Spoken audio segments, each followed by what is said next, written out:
नमस्कार, mid cap मसाला में आपका स्वागत है। आपके साथ मैं हूं अभिषेक सत्यव्रतम और अगले आधे घंटे तक हम मिड कैप की तमाम खबरों की बातचीत करेंगे। अपने एक्सपर्ट्स के जरिए मिड कैप से संबंधित आपके लिए ट्रेडिंग के कॉल्स लेंगे और निवेश के लिए एक मिड कैप का मारुति शेयर भी जानेंगे। लेकिन पहले बाजार की बातचीत कर लेते हैं। कल की तेज गिरावट के बाद बाजार में आज शुरुआत तो कमजोर हुई थी, लेकिन लोअर लेवल से रिकवरी बहुत अच्छी आई है। और अच्छी चीज ये है कि निफ्टी 24,800 का जो कल क्रूशियल सपोर्ट टूटा था, आज फिर से उसके ऊपर आकर कारोबार कर रहा है। फिलहाल 100 अंकों की तेजी है, 24,850 के आसपास का है निफ्टी, लेकिन लोअर लेवल से करीब 200 अंकों की रिकवरी निफ्टी में है। और निफ्टी बैंक की बात करें तो करीब 700 से 800 अंकों के आसपास की रिकवरी हम निफ्टी बैंक में देख रहे हैं। लोअर लेवल से फिलहाल 650 अंकों का बढ़िया उछाल हम देख रहे हैं। एडवांस डिक्लाइन रेशियो जो सुबह हमने देख रहे थे कि सिर्फ 250-300 शेयर मजबूती वाले थे, उनकी संख्या बढ़ के हो गई है करीब 1250 के आसपास। और गिरने वाले शेयरों की तादाद है 1350 के आसपास। तो सुधार इसमें बहुत आया है। अगर हम ये देखें तो आप ये देखिए, एफ&ओ में 134 शेयर इस वक्त मजबूत है और सिर्फ 41 शेयर आज कमजोरी के साथ कारोबार कर रहे हैं। बैंकिंग शेयरों का दम आज बाजार में दिख रहा है और इसकी लीडरशिप आज है एक्सिस बैंक के हाथ में। एक्सिस बैंक के नतीजे अच्छे आए हैं और एसेट क्वालिटी में हमने सुधार देखा है और उसके चलते हम देख रहे हैं कि एक्सिस बैंक का जो शेयर है 5.5% की मजबूती के साथ ये बैंक है आज निफ्टी का टॉप गेनर। और अगर आप देखेंगे तो 12 में से 9 शेयर इस वक्त मजबूती के साथ कारोबार कर रहे हैं। और बड़े वेटेज वाले जो बैंक हैं, एक्सिस बैंक, आईसीआईसीआई बैंक, इसके अलावा अगर आप देखेंगे तो एसबीआई, कुछ हद तक एचडीएफसी बैंक, ये सपोर्ट करने का काम कर रहे हैं बाजार को। तो क्या बाजार में चिंताएं कुछ कम हुई हैं या फिर कल की जो निराशा हाथ लगी थी वो भी और परेशान करेगी, ये समझने की कोशिश करेंगे और अपने एक्सपर्ट्स को भी जोड़ेंगे। लेकिन पहले 3 तस्वीरें आप देख लीजिए जो मिड कैप के मेगा एक्शन को रिफ्लेक्ट करती हैं और उसके बाद एक एक करके हम आगे बढ़ेंगे। मणप्पुरम फाइनेंस सब्सिडरी पर आरबीआई की पाबंदी से ये शेयर लुढ़का है। आरबीआई ने आशीर्वाद फाइनेंस समेत 4 एनबीएफसी पर पाबंदी लगाई है। और आपको बता दें कि मणप्पुरम फाइनेंस के टोटल मुनाफे में जो आशीर्वाद फाइनेंस का हिस्सा है वो है करीब 20% के आसपास का। और इसके चलते आज हम शेयर पर दबाव देख रहे हैं। 15% तक टूट गया था, थोड़ी सी रिकवरी की कोशिश है, 12-13% अभी भी नीचे ये कारोबार कर रहा है। आईजीएल, एमजीएल, ये दोनों शेयर 11 से 12% टूटे हुए हैं। दरअसल इन कंपनीज को जो गैस मिलती है सरकार की तरफ से, उसके आवंटन में कटौती की गई है 20% के आसपास का। और आशंका ये जाहिर की जा रही है कि इसके चलते आगे कंपनी के मार्जिन पर भी प्रेशर देखने को मिलेगा। दरअसल उत्पादन कम हुआ है और कहीं न कहीं सिटी गैस डिस्ट्रीब्यूशन वाले स्पेस में कई और कंपनीज की एंट्री हुई है। इसके चलते ये हम देख रहे हैं कि एलोकेशन में कमी आई है और आईजीएल और एमजीएल की तेज धुलाई आज के सत्र में हो रही है। लेकिन एक शेयर चल रहा है, वो है मझगांव डॉक का। स्टॉक स्प्लिट की इसमें खबर आई थी और स्टॉक स्प्लिट के लिए 22 अक्टूबर को बोर्ड की बैठक है और इसके चलते हम देख रहे हैं कि ये मझगांव डॉक में आज बढ़िया इसमें तेजी हो रही है। 5 से 6% के आसपास की मजबूती इस शेयर में है। लेकिन चलिए आगे बढ़ेंगे, इन सभी शेयरों पर आगे हम चर्चा भी करेंगे। लेकिन फिलहाल अपने एक्सपर्ट को जोड़ लेते हैं। आज हमारे साथ हैं रेलिगेयर ब्रोकिंग के अजीत मिश्रा। अजीत, बहुत शुक्रिया आपका समय देने के लिए। स्वागत है आपके 18 संदेश पर। आपसे चर्चा की शुरुआत करेंगे, सीधे के सीधे लेकर आएंगे निफ्टी का 3 घंटे का ट्रेड।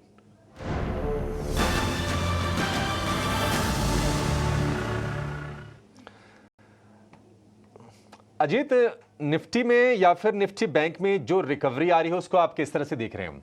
क्या ये सस्टेन करती हुई आपको दिख रही है या फिर अभी भी बाजार में कोशिश लेने की जरूरत है?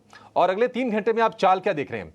तेजी और बढ़ेगी या फिर इसी लेवल के आसपास बाजार रहेगा? शुक्रिया अभिषेक, देखिए 2 चीजें यहाँ पे काफी इंपॉर्टेंट हैं। कल जिस तरीके से हमने क्लोज किया, आज जो ओपन हुआ, उसके बाद जो प्रीवियस स्विंग लो था हमारा 700 के पास, करीब 24,700 के पास, उसको हमने डिसाइसिवली ब्रेक करने के बाद ये रिकवरी देख रहे हैं। तो कहीं ना कहीं एक शॉर्ट कवरिंग का बायस है। इसमें अभी ज्यादा रीड करना कि मार्केट में बॉटम हो गया, ये थोड़ा जल्दी होगा मेरे हिसाब से। जब तक कि आप 25,050, 25,100 को डिसाइसिवली रिक्लेम नहीं कर लेते, क्रॉस नहीं कर लेते। इंट्राडे की अगर बात करें तो मुझे लगता है कि शायद इंट्राडे का भी मूव आपको शायद 24,900 पे जाके थमता हुआ नजर आए। तो उन लेवल्स के पास दोबारा से शायद प्रॉफिट टेकिंग का बायस मार्केट में देखने को आपको मिल सकता है। सेकंड हाफ में तो थोड़ा सा वो कॉशन रखना चाहिए। ये निफ्टी की बात कर रहे हैं। Banking on the other hand बहुत स्ट्रॉन्ग जो टोन पकड़ा हुआ है इसने सुबह से, थैंक्स टू एक्सेस। उसने काफी हद तक जो कल का जो डैमेज था वो पूरा ही कवर कर दिया ऑलमोस्ट। बट अभी यहाँ पे भी आप देखिए 52,000 का जो हर्डल है वो इंटैक्ट है, तो आप उन लेवल्स के पास ट्रेड कर रहे हैं। तो मुझे लगता है कि सेकेंड हाफ आप थोड़ा सा शायद शांत वाला या फिर एक मॉडरेट ट्रेडिंग वाला रहेगा। तो इंट्राडे ट्रेडर्स के लिए अभी तो यही अपॉर्चुनिटी है कि आप 24,900 के पास या 52,000 के पास अगर आपके पास लॉन्ग है तो उसको बुक करना चाहिए। शॉर्टिंग की अपॉर्चुनिटी थ्रू पुट ऑप्शन आप देख सकते हैं।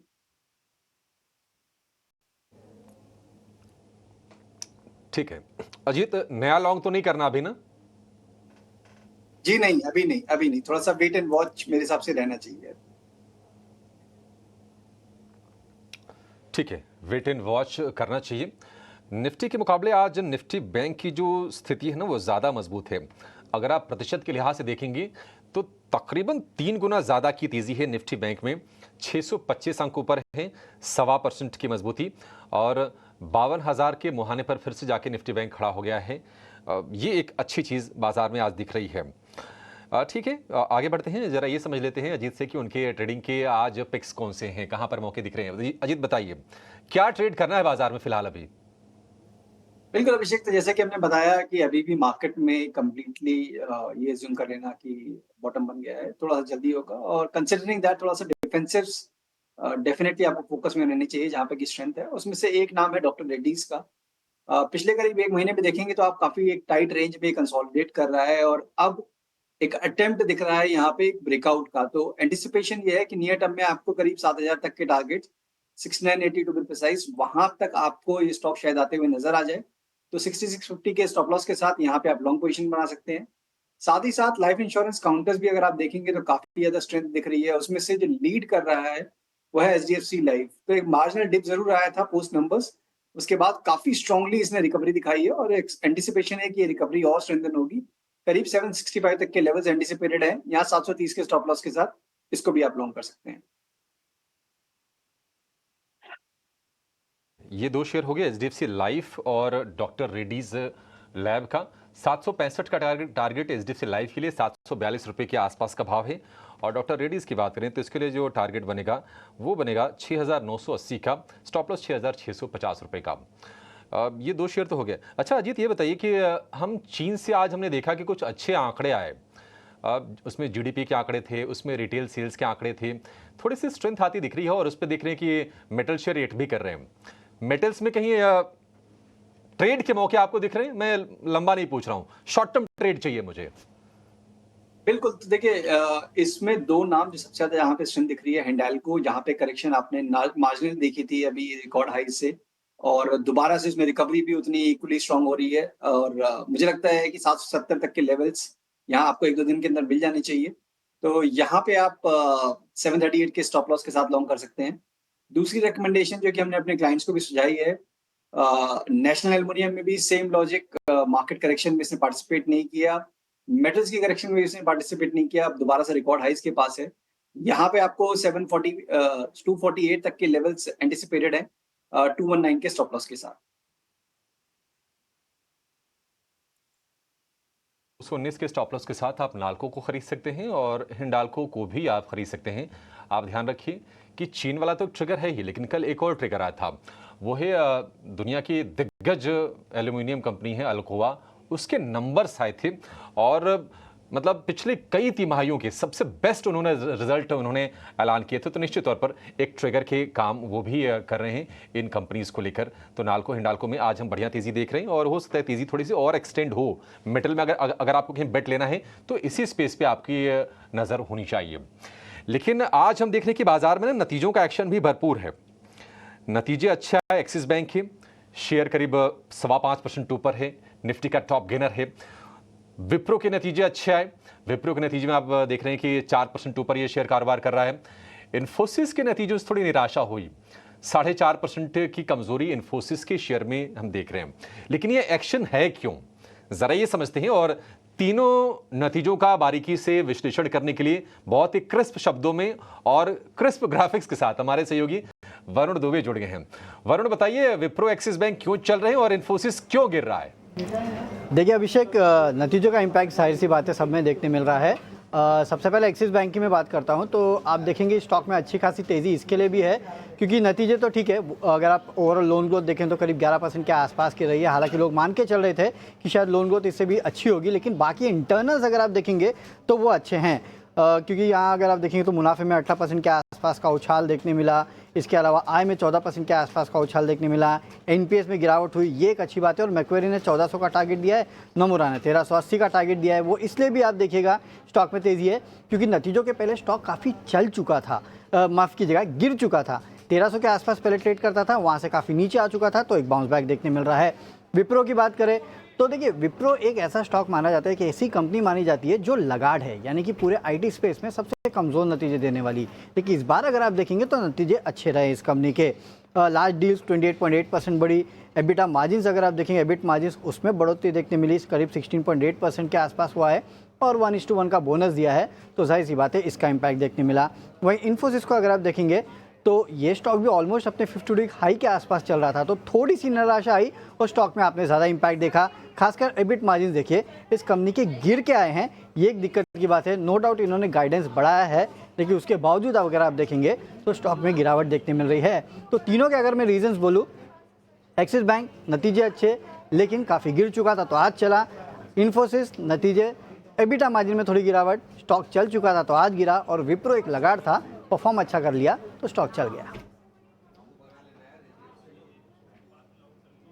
ठीक है वरुण, बहुत शुक्रिया ये तीनों के तीनों नतीजों का विश्लेषण रखने के लिए। और हम देख रहे हैं कि विप्रो पर ब्रोकरेज हाउसेस भी काफ़ी बुलिश उनका टोन दिख रहा है, क्योंकि अगर आप देखेंगे तो जो टारगेट आया है नोमुरा की तरफ से वो है 680 रुपये का। और वही स्थिति हम देख रहे हैं एक्सिस बैंक के लिए, मैक्वारी ने 1400 रुपये का और नोमुरा ने दिया है 1380 रुपये का लक्ष्य। तो 1400 रुपये को लेकर ऑलमोस्ट कंसेंसस बिल्ड हो रहा है। 1300 रुपये के भाव से, जैसा कि वरुण बता रहे हैं, वहाँ से शेयर गिरा भी था। अजीत, आप ज़रा ये बताइए, एक्सिस बैंक क्या और ये चल सकता है यहाँ से? 5.5% की तेज़ी है, क्या यहाँ से भी अगर किसी को लॉन्ग करना हो तो लॉन्ग करे?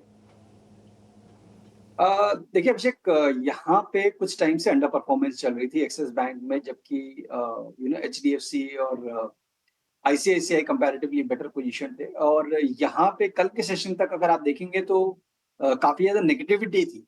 तो डेफिनेटली मुझे लगता है कि शॉर्ट्स कवर और साथ साथ में जब थोड़ी भी स्टेबिलिटी अगर आप देखने को मिलती है, 1180 के ऊपर स्टॉक होल्ड करता है, तो पॉसिबिलिटी है आपको 1260 से लेकर 1280 तक के लेवल्स में देखने को मिल जाए। तो थोड़ा सा टाइट स्टॉप लॉस के साथ, कॉज अगर मोमेंटम को कैरी करना है तो यहीं से कैरी करना पड़ेगा। तो 1160 के स्टॉप लॉस के साथ 1260 तक के टारगेट्स के लिए आप एक्सिस बैंक को अटेम्प्ट कर सकते हैं लॉन्ग ट्रेड। ठीक है, 1160 का स्टॉप लॉस, 1260 का टारगेट। तो टारगेट बड़ा है, स्टॉप लॉस छोटा है। आप एक्सिस बैंक में ट्रेड ले सकते हैं। बहुत अच्छी रिकवरी आई है और 100 अंकों की तेज़ी को बाजार अब टिका कर रखने की कोशिश कर रहा है। निफ्टी बैंक की जो तेज़ी है वो बढ़ के हो गई है करीब 634 अंकों की और 52,000 से दूरी रह गई है सिर्फ 100 अंकों के आसपास की, या फिर उससे भी थोड़ी सी कम। लेकिन ऑप्शंस में आपके लिए मौके कहां पर बन रहे हैं ये जानेंगे और लेकर आएंगे ऑप्शंस के चैंपियन को।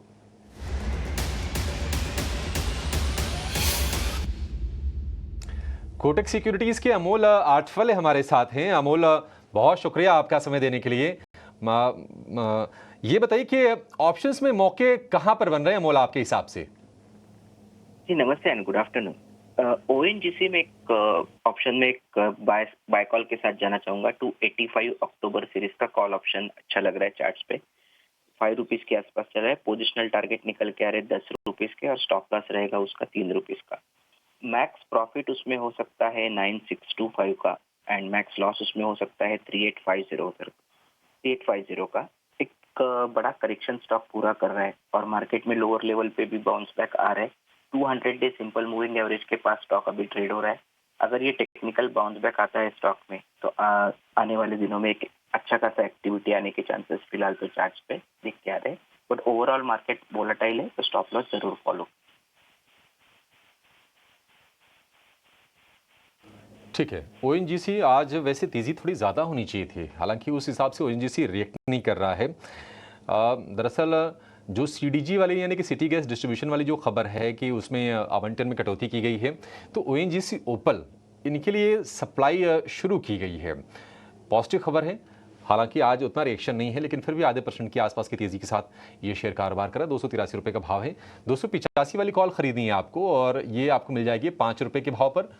लक्ष्य आपको रखना है 10 रुपये का और स्टॉप लॉस लगाना है आपको 3 रुपये का। अधिकतम जो प्रॉफिट होगा वो होगा 9,625 का। अगर जो अधिकतम नुकसान होगा वो होगा 3,850 का, यानी कि आधे से भी काफ़ी कम। तो एक बढ़िया स्ट्रेटजी आपके लिए ONGC के शेयर को लेकर एक सुरक्षित आपके लिए तरीका हो सकता है। लेकिन गुजारिश हमारी है कि आप स्टॉप लॉसेस का ना बहुत ही अच्छे से ख्याल रखिएगा। अदरवाइज़ फिर दिक्कत ये होती है कि सेबी भी शेयर करता है, एक्सचेंजेस भी आंकड़े बताते हैं कि 10 में से लोगों को नुकसान होता है और औसतन जो नुकसान होता है 50,000 रुपये का। उसकी वजह ये होती है कि लोग फाइनेंशियल डिसिप्लिन का पालन नहीं कर पाते हैं। तो ये आप ज़रूर ध्यान में रखिएगा। कुछ और शेयरों की ज़रा चर्चा करते हैं। और आज के सत्र में IGL और MGL 10-10, 12-12% टूट गए अजीत। और ख़बर यह है कि उनके लिए आवंटन में कटौती की जा रही है। दिक्कत यह है कि कंपनियां दाम बढ़ा नहीं सकती हैं, क्योंकि दाम बढ़ाएंगी तो फिर एक अलग टेंशन डिमांड किया जाएगी। चुनाव, कई राज्यों में चुनाव हैं, तो ये भी एक टेंशन की बात है। महाराष्ट्र में है, झारखंड में है और भी आगे कई सारे राज्यों में होगा चुनाव।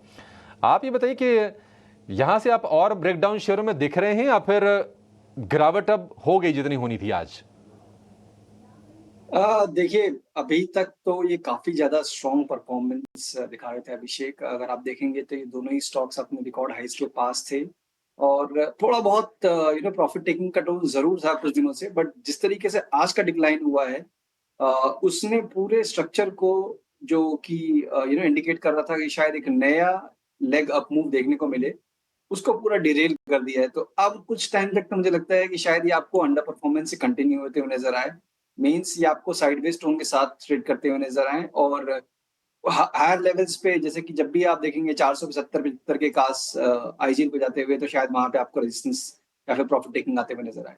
तो फॉर अ टाइम बिंग मेरे हिसाब से डेफिनिटली अवॉइड है आईजीएल। और एमजीएल में भी मुझे लगता है कि जैसे कि आज लॉन्ग टर्म एवरेजेस टेस्ट हो गई हैं, वहाँ पे वॉल्यूम दिख रहा है। थोड़ा बाउंस ज़रूर हो सकता है, बट स्ट्रक्चर खराब हो गए हैं। तो बेसिकली मेरे लिए अ, उन स्टॉक्स को अवॉइड करना जो कि मार्केट में स्ट्रक्चरली अभी थोड़ा-सा वीक हैं, वो ज़्यादा इम्पोर्टेंट है, कंसिडरिंग कि मार्केट का टोन अभी भी नेगेटिव है। ठीक है, उनको अवॉइड कीजिए ऐसे स्टॉक्स को। लेकिन कुछ थीम्स, अगर हम थीम्स की बात करें, उस पर डिफरेंस आप देखिए। आज हम उसमें तेज़ी देख रहे हैं। Mazagon Dock, Garden Reach Ship Builder 3 से लेके 7-8% तक ये शेयर चले हुए हैं। ब्रोकिंग वाली कंपनीज में आनंद राठी हो गया, मोतीलाल ओसवाल हो गया, यहाँ पर तेज़ी है। डिफेंस में आप BEML को भी जोड़ सकते हैं। और एक और जो थीम थोड़ी थोड़ी चलती हुई दिख रही है वो है पावर वाली। CSC ने आज फिर से 200 का अपना स्तर हासिल कर लिया और CSC के अलावा हम टोरेंट पावर के शेयर में भी आज तेज़ी देख रहे थे। ये कुछ थीम्स हैं। थोड़ी अगर समय बचता तो इन पर हम चर्चा आगे कर लेंगे, लेकिन फिलहाल एक निवेश वाला शेयर जानते हैं, मिड कैप का मारुति लेकर आएंगे।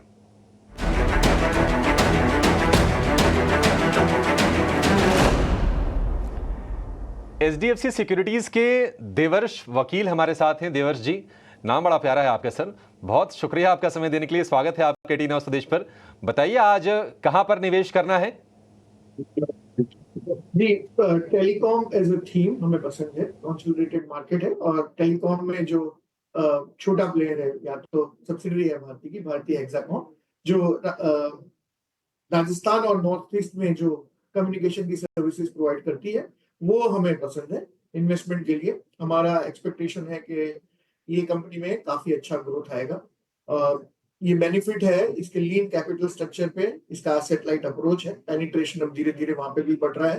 तो हम रेकमेंड कर रहे हैं कि ये जो भारतीय ग्रुप की स्ट्रेंथ को लिवरेज करके उसकी सर्विसेज में इंप्रूवमेंट लाके वो रेवेन्यू ग्रोथ करेंगे। डिजिटल साइड काफी बड़ा इनोवेशन और ट्रांसफॉर्मेशन आ रहा है। तो 1490 से 1520 के बैंड में हम रेकमेंड कर रहे हैं इन्वेस्टमेंट करने के लिए। नीचे में एवरेज करने के लिए जगह रखेंगे 1365 पे। और हमारा जो टारगेट है वो over the next 2 to 3 quarters हमारा टारगेट है कि हमें लगता है कि ये काफी अच्छा रिटर्न दे सकता है। हम इसको 38 टाइम्स FY27 पे अगर वैल्यू करें तो 1737 का हमारा लॉन्ग टर्म का टारगेट है। तो आज का ये सेगमेंट का मेरा का स्टॉक है भारतीय हेक्साकॉम। ठीक है, भारतीय हेक्साकॉम इसी साल ये लिस्ट हुई कंपनी है और लिस्टिंग के बाद से बहुत अच्छे रिटर्न्स दिए हैं भारतीय हेक्साकॉम ने। आपको बता दें कि ये जो कंपनी है भारतीय एयरटेल की सब्सिडरी कंपनी है। भारतीय एयरटेल ने कंपनी एक्वायर की थी इसको और ये राजस्थान सर्किल में और इसके अलावा नॉर्थ ईस्ट के स्टेट्स में अपनी सेवाएं देती है मोबाइल की और ब्रॉडबैंड की।